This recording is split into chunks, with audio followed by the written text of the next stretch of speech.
Hey guys, it's Chris Gately, Gately Properties, your friend in real estate business, and I'm here to talk to you about the sexy subject of carbon monoxide detectors. That's right, that little thing sitting on your wall outside your bedrooms, you have no idea what it is.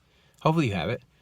Carbon monoxide is an odorless gas and can be produced from sources like your furnace, your stove, your oven, your heater, things like that. And it's important to know, you can't smell carbon monoxide, but it can kill you. In fact, it killed Walt Disney's mom.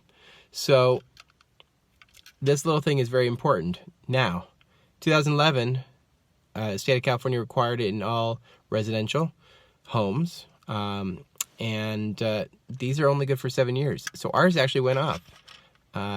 It's now time to replace, and you can see they actually have a manufacture date on them. If you look on the back, this one was manufactured in 2011. So now we're going to go replace it. That's my tip for the day. Have a wonderful day. Get going with Gately. Bye-bye.